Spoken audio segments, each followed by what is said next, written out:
नमस्कार दोस्तों, मेरा नाम है चंद्रपाल सिंह। मैं डीलेड कंप्लीट कर चुका एक विद्यार्थी हूँ। मेरे साथ है दिनेश और ये बाड़मेर से है। फिलहाल हम खड़े हैं बिलवाड़ा की सुभाष नगर क्षेत्र में, और चूँकि सुभाष नगर क्षेत्र का मैं बेरोजगार महासंघ का अध्यक्ष हूँ अपने क्षेत्र का, तो ऐसे मेरी पूरी रिस्पॉन्सिबिलिटी है कि मैं अपने साथ कुछ लोगों को लेके जाऊँ। जो जयपुर में प्रदर्शन हो रहा है 50% आरक्षण व्यवस्था के खिलाफ, वहाँ जाकर के हम अपने हक की बात करें। तो दिनेश, कैसा लग रहा है? बहुत अच्छा लग रहा है और हम जाएंगे और सुबह लगभग जीत हमारी होगी। तो फिलहाल बजरे रात के 11:15 हो रहे हैं और 3 बजे की ट्रेन है जयपुर के लिए बिलवाड़ा स्टेशन से। तो 2-3 घंटे वहीं पर हमें विश्राम करना होगा। अपने भाइयों की जो गहरी नींद में सोए हैं उन्हें जगाना होगा। तो बने रहिएगा ब्लॉग में, देखेंगे पूरी कहानी। क्या हम जीत पाते हैं? मतलब जीत तो हमारी होगी, बस हम ट्रॉफी लेने जा रहे हैं। तो भाई साहब, हम लोग पहुँच चुके हैं बिलवाड़ा स्टेशन। बताता हूँ, ये देखिए ट्रेन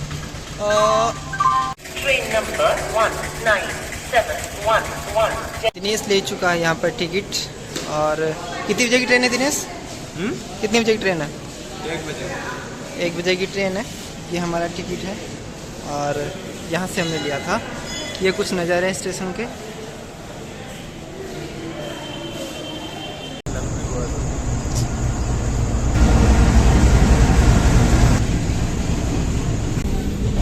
कितना मुश्किल था भाग, कितने दौड़ा पता नहीं, लगभग 700-800 मीटर 1.5-2 मिनट में। मौज होगी भाई। हाथ नहीं हिल रहे थे मेरे पूरे। तेरे पास तो वेग भी था ये वाला। कोई बात नहीं, फाइनली ये है भाई सब नज़ारे। देख रहे हो विनोद? देख रहा है विनोद कैसे हिसाब लगाया जा रहा है।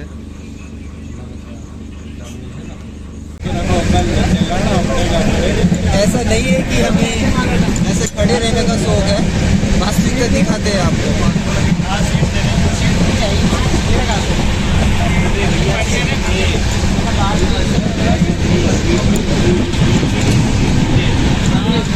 भेड़ बकरी का नाम सुना है? भेड़ बकरी, इंसानी भेड़ बकरी, इंसानी भेड़ बकरी।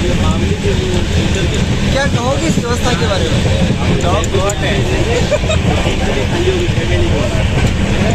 मुझे लगता है कि 50% आरक्षण बाद की बात है। पहले भारतीय रेल व्यवस्था में सुधार की आवश्यकता है। इन्हें करना यही किया जाए। अच्छे थे, स्लीपर में चढ़े थे, SC ST OBC में आ रहे थे, धूमधाम से सीट मिल रही थी। यहाँ के जनरल में फंसा दिया। हम जनरल से इसलिए हमें खड़े खड़े जाना पड़ेगा।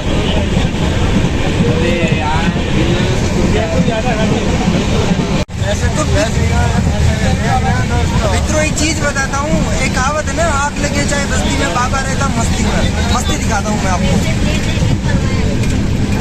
देख रहा है विनोद कितनी मस्ती से मस्त बाबा जी ध्यान योग में, योग निद्रा के शौचालय के बाद ध्यान हो तो ऐसा। जंगलों में जाके ध्यान कोई भी कर लेता है, लेकिन शौचालय की बदबू के पास आके ध्यान करना, ये बड़ी बात होती है गुरु। जंगलों में तो वही करना है। तो लंबे समय के तक प्रयास के पश्चात दिनेश जी को जॉब मिल चुका है टॉयलेट के पास। इनकी जिम्मेदारी है कि जो भी व्यक्ति टॉयलेट में जाए 6 मिनट से अधिक अगर वो लगाता है तो एक्स्ट्रा चार्ज करना होगा वहाँ पर। तो दिनेश, इस जॉब में आके आपको कैसा लग रहा है? दिनेश सरवार है, कैमरे पे कुछ कहना नहीं चाहते। जॉब की नई ढेर सारी बधाई और शुभकामनाएं। उम्मीद है कि आप आजीवन टॉयलेट के बाहर ही काम करो। वैसे प्रमोशन होता नहीं है इतना इसमें। तेरी बहन को न बन। This is the truth of Indian population. समय रहते यदि हमने जनसंख्या पर नियंत्रण नहीं किया तो कुछ ऐसी हालत होगी हमारी, और ऑलरेडी है। इस तरफ भी देख लो, दिख रही है। गधे, बकरे, भैंसे, मुर्गे, उनसे भी बदतर हालत है। हम इंसानी गधे।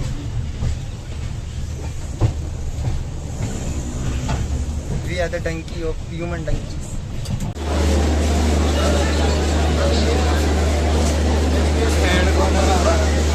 तो जयपुर स्टेशन पर उतर चुके हम लोग। काफ़ी मशक्क़त भरी यात्रा रही। यात्रा बहुत ही ज़बरदस्त रही, शब्द नहीं है बताने को। बस यहाँ से नारे लगाना शुरू करना है हमें। नारे क्या है? हमारी मांगे पूरी करो। इनकलाब जिंदाबाद। इनकलाब जिंदाबाद। अंग्रेजों भारत छोड़ो। अंग्रेज तो चले गए भाई, अंग्रेज चले गए भाई। ठीक है, तो दिखाते आपको रेलवे स्टेशन जयपुर जंक्शन के थोड़े नज़ारे। देखो बाहर निकाल लिए।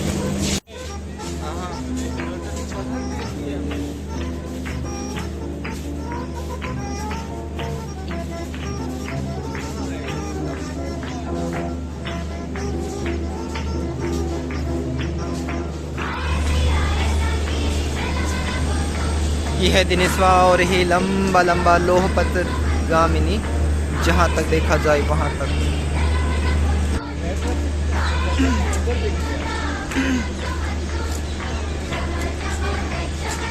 राह जहाँ तक जाएगी राहगीर वहाँ तक जाएगा, दरिया से पूछ रहे हो कि नीर कहाँ तक जाएगा, खींच डोर साध निशाना बाद में देखा जाएगा कि तीर कहाँ तक जाएगा।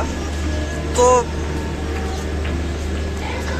निशाना लगाओ यार, तो व्याख्या नहीं होगी। पूरी रात के थके हुए हैं, ठीक ठाक मात्रा में नींद आ रही है और भूख भी लाग रही है। सो हियर नॉट मागा घर who is giving us food, so let's first of all doing some व्यवस्था फॉर पेट पूजा। सही है ना? दुर्भाग्य की बात यह है कि फिलहाल यहाँ पर बारिश हो रही है, हल्की हल्की बूंदाबांदी। पर मैंने दिनेश से कह दिया है, तूफान हो, आंधी हो या हो भयंकर बरसात, हम डटे रहेंगे, हम लड़ते रहेंगे, लेके जाएंगे अपने साथ 50% आरक्षण। रुक जाते थोड़ी देर। माँ का तो लगे मुँह पे ना मिलो ना आरक्षण, मुँह पे लेके जाऊँगा मैं जाएगा मैं अपन तो लेके जाएंगे। अच्छा जयपुर मेट्रो। भीड़ इतनी सारी। Now finally we get entry inside the metro train and here the first of all the target is we want to go Sindhi camp for eating 8 रुपए की कई क्या भी 8 रुपए वाली थाली। कौन सी? इंदिरा रसोई योजना के 8 रुपए की हम थाली खाएंगे और इसीलिए हमने बहुत महंगा टिकट खरीदा है मेट्रो वाला।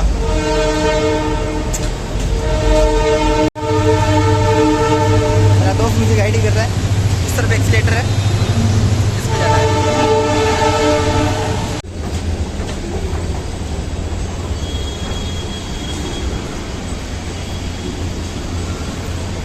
भाई रोड पे तो आगे पर गाड़ी नहीं दिख रही। रोड पे गोटी पे लकड़ वो तो है, पर टिकट भी ले लिया, गाड़ी नहीं दे रही। ये देखो पूरी की पूरी ट्रेन, मतलब रेलवे ट्रैक खाली पड़ा। वो जा रही गाड़ी, तो एक गई, वो देखो ये जा रही, ये गई। गाइस मेरा दिमाग घूम रहा है। अब कहाँ सिंधी कैंप कहाँ बोलते हैं यार।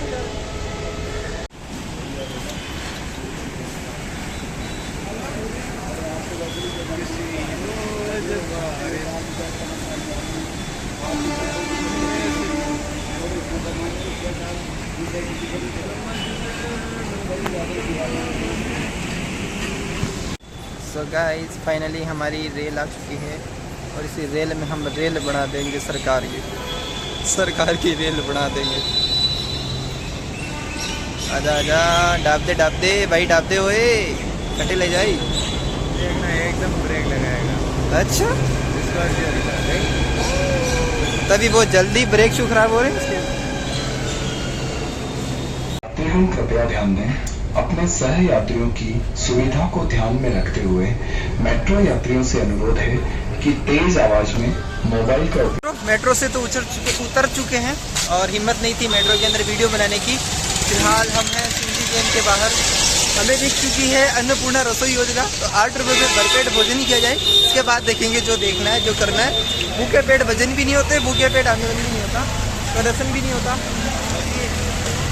और सबसे महत्वपूर्ण बात यह कि हम अनशन करेंगे ना, आमृत्यु अनशन, जब तक कि मौत ना हो जाए तब तक भूखे रहेंगे।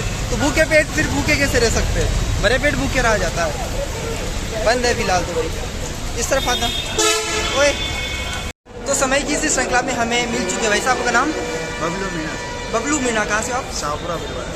अरे मुंह भी लड़ा को मुंह साबरा जिला को की भाषी ने साबरा जिला ठीक है ट्रेन में आया बस में बस में आया ठीक है मैं रात ट्रेन में आया पूरे ब्लॉग देख लीजिए है ना तो अभी हमको जाना है शहीद स्मारक और हम लोग अनशन करेंगे वहाँ पर बहुत शांतिपूर्वक तरीके से धरने पे बैठे रहेंगे भूखे रहेंगे जब तक हमारी मांगे पूरी नहीं होगी तब तक एक अन्न का दाना नहीं खाएंगे उससे पहले इंदिरा गांधी रसोई में थोड़ी सी अपन पेट वजह कर लेते क्योंकि देखो भाई साहब ऐसी बात ऐसी है कि लंबा चल सकता है। हाँ भूखा पेट भजन नहीं होगा तो भूखा पेट आंदोलन कैसे होगा पेट तो भरा होना चाहिए ना एक बार तो आप कुछ कहना चाहोगे नहीं सर वही है कि मांगे पूरी हो जाए हमारे पास उसके लिए जो करना पड़ेगा वो करेंगे हम ईट से ईट बजा देंगे पूरी विधानसभा बजा देंगे जितना हो सके उतना करेंगे पीछे नहीं हटेंगे कुछ भी हो जाए ये बरसात ये आंधी ये तूफान ये धूप ये सरकार की नीतियाँ कोई हमें रोक नहीं सकती हम हमारा हक लेके रहेंगे ऐसे छीनने नहीं देंगे थाली में परोस के हम हमारा हक किसी को भी नहीं देंगे और मिलते आगे तो ये है इंदिरा रसोई का हमारे लिए भोजन सामने है दिनेश जी तैयार भोजन करने को कैसा लगा भोजन आपको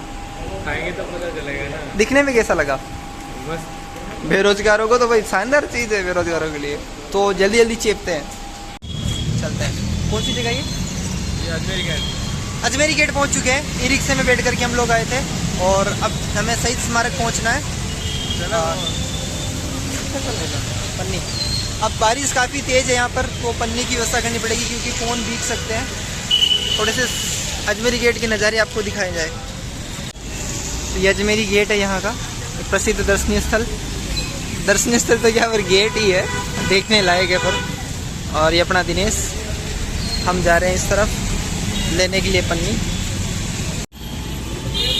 और इसके बाद चलते चलते हम जयपुर की गलियों को अपने पैरों से नाप चुके थे बच्चों से प्रश्नों की तरह शहीद स्मारक में लगातार प्रश्न पूछने के बाद दिनेश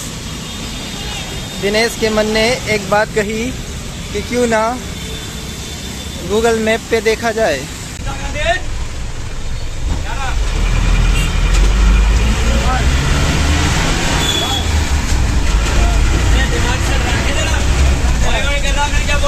अपन का चरम स्तर हम लोग पहुंच चुके हैं पुलिस शहीद स्मारक ये पीछे दिख रहा होगा आपको पर दुर्भाग्य से वो स्मारक वो स्थान नहीं है जहां हमें धरना देना था और हम गधों की तरह कहीं और आ गए वो स्मारक दूसरा है लगभग 11:30 बज चुके हैं दिनेश मेरे पास हताश उदास निराश चेहरे के साथ और कोई धरना दे रहा है यहाँ पर तो सिर्फ गायें हैं देखो 2-4 बाकी इधर ट्रैफिक लगा हुआ है धूमधाम से और ये पीछे सर्किल स्मारक वो सब कुछ है अब पहुंचना है जहाँ पहुँचते किसी दोस्त से बात करी है बता रहा है वो कि वो भी आगे से एड्रेस लेगा फिर हमें सेंड करेगा फिर हम पहुंच पाएंगे वहाँ तब तक क्या बैठ जाओ देखो धरना दो चलो धरना देते हैं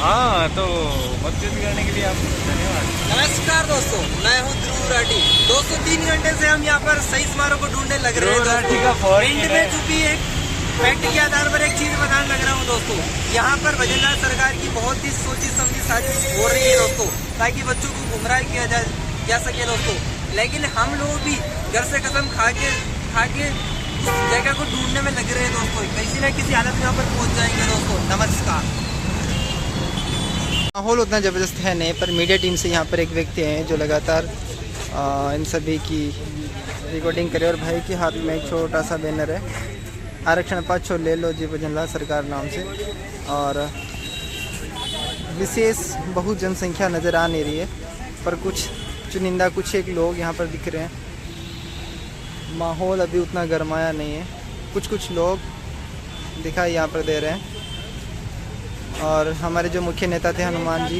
किसान उनको गिरफ्तार कर लिया गया है इस वजह से माहौल बन नहीं पा रहा है फिलहाल हम एक मंदिर के अंदर है ध्यान से देखोगे तो ये मंदिर आपको दिखेगा विश्वदीप मंदिर नाम से और ये मीडिया की टीम यहाँ पर हमारे कुछ साथी दोस्त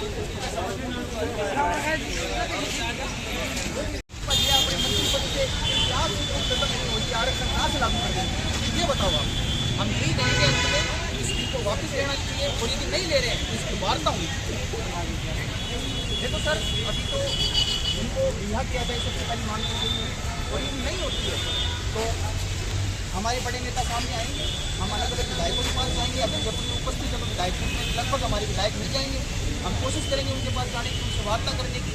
नहीं फिर हम एक समिति का गठन करेंगे, इसका ऐलान करते हैं कि एक समिति का गठन करेंगे, और उस समिति में विभिन्न पदों के माध्यम से हम सब संघर्ष करेंगे, किसी नेता के भरोसे नहीं रहेंगे, क्योंकि जितना रहना था उतना रह लिया हम लोग। यही कहना चाहेंगे। सारे लगभग हजारों की संख्या में युवा हैं, लेकिन उनको पुलिस ने छिन्न भिन्न कर दिया। हम पुलिस प्रशासन के साथ हमारा कोई आपसी द्वेष नहीं है, वो ऊपर से दबाव होता है, इस चीज़ को हम समझते हैं, लेकिन आप युवाओं के साथ इस प्रकार का कुठाराघात ना करें। आपके भी बच्चे हैं, उनको भी आगे भविष्य में। आप कहाँ? सर बीते 20 दिन से लगातार हम लोग परेशान हैं। अजीब अजीब बयान आ रहे हैं सरकार के। कभी कहते हैं कि बाकी युवाओं के लिए बहुत सारे विकल्प देंगे, वहाँ जाके आप तैयारी कर लो। एक सिंपल सा लॉजिक है, जब हमने BSTC करी तो हम क्या कांस्टेबल बनेंगे, SI बनेंगे, बाकी तैयारी करेंगे क्या? अगर हमारा सपना ही 3rd ग्रेड बनना है तो फिर हम कैसे मार्सा बनेंगे? दूसरी बात, 50% किसी ने मांगा ही नहीं, 30% से सीधे बिना मतलब राबड़ी बांट रहे हो कि आप सीधे 20% बढ़ा दिया। बेचारी महिलाओं ने तो कभी मांग भी नहीं करी। और महिला सशक्तिकरण की आप बात कर रहे हो, पुरुष क्या दूसरे ग्रह से आए क्या पुरुषों का अपना करियर नहीं है? क्या पुरुषों की अपनी कोई किसी तरीके की कोई जिम्मेदारी नहीं है कि वो आगे चल करके नौकरी लगे? ने हमारी बात को सुना जा रहा है। पिछले 10 दिन से पहले बोले थे कि वार्ता करेंगे, आपको ने परमिशन देंगे और ठीक जगह पर रहने बैठ के हम बातचीत करेंगे। अब परमिशन भी नहीं दे रहे, गोल गोल बातों को घुमाया जा रहा है जलेबी की तरह, ताकि किसी तरीके का निर्णय न निकले, युवाओं को दबाया जाए, उन्हें हटा दिया जाए और छिन्न भिन्न हो जाए, और इनसे इनका जो है समूह टूट जाए और किसी तरीके से इस बात को दबा दिया जाए। और ये बात कह रहे कि सिर्फ 3rd ग्रेड में लागू करें, लेवल 1st में लागू करें। लोग की लकीर आप लिख करके ले लीजिए। आज 3rd ग्रेड में हो रहा है, कल को 2nd लेवल में होगा, 2nd ग्रेड में होगा, सारी जगह होगा। कुल मिलाकर के युवाओं को दबाया जा रहा है। चीज़ें समझ में नहीं आ रही कि मतलब बिल्कुल भांग पी के या फिर आंख बंद करके उल्टे सीधे नियम कायदे कानून निकालते हैं।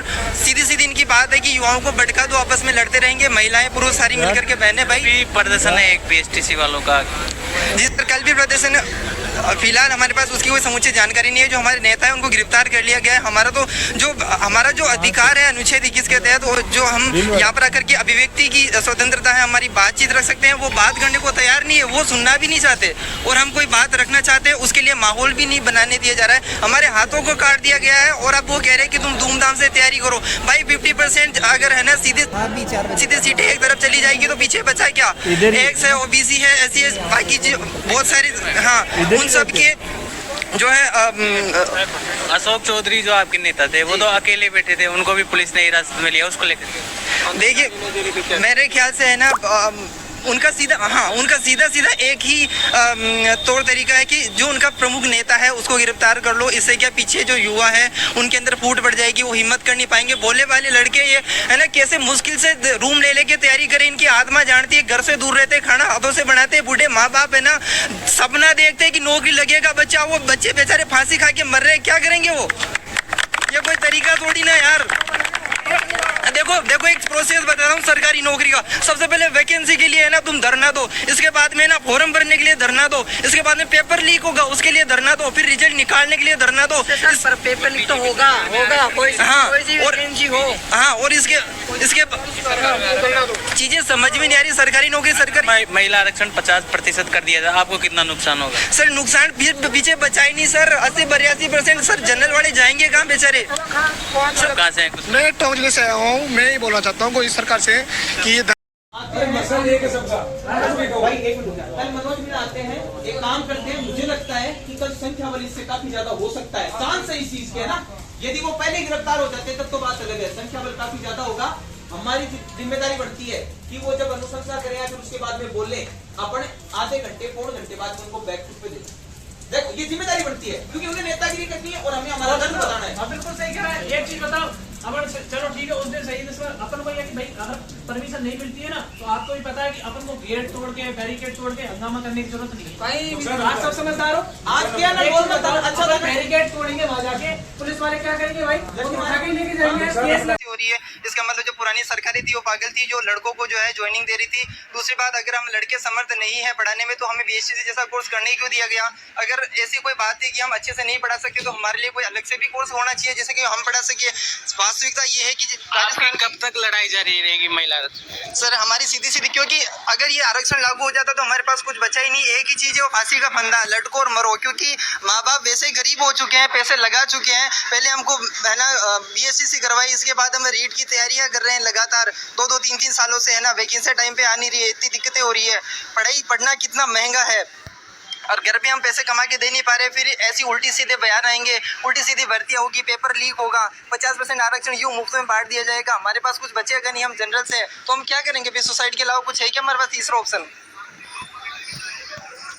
आपके नेता को गिरफ्तार किया गया है जी। क्या आपकी आवाज दबाने की कोशिश? सर आवाज दब रही है ना, सबसे महत्वपूर्ण होता है कोई भीड़ को कोई थोड़ी ना जानता, सब तो नेता को ही जानते हैं। आप नेता को उठा लो, गिरफ्तार कर लो, उसको दबा लो, उसको जनता की नजर से छुपा लो, या एक ही बंदा नहीं रुकेगा। पहली बात तो यहाँ लोग आने से डर रहे थे, मैं खुद भिलवाड़ा से आया हूँ, बड़ी मुश्किल से 2 जनों को साथ में ले पाया हूँ क्योंकि वो सब डर रहे हैं। उनको पता है कि वहाँ लाठी खाने को मिलेगी, उनको पता है कि हमारे ऊपर केस हो जाएगा, उनको पता है कि हमारा करियर खराब हो जाएगा। आवाज उठाना भी नहीं चाहते। जो अभिव्यक्ति की स्वतंत्रता का अधिकार है वो तो समझ ही नहीं रहे। पढ़े लिखे युवा भी इतने डर रहे हैं कि अपने अधिकार के प्रति सजग ही नहीं है। वो कहते हैं कि सब है ना ख्याली बातें हैं, वास्तव में जाओगे ना आप धरने करने जाओगे ना तो वहाँ पर आपको लाठियाँ पड़ेगी, अंदर जेल के अंदर बंद कर दिया जाएगा, जो कि हमारे नेता के साथ ऐसा हुआ ही है। अब नेता नहीं तो हम किसको नेता माने? अब हमारे पास नेता है तो हम कैसे नेतृत्व करें?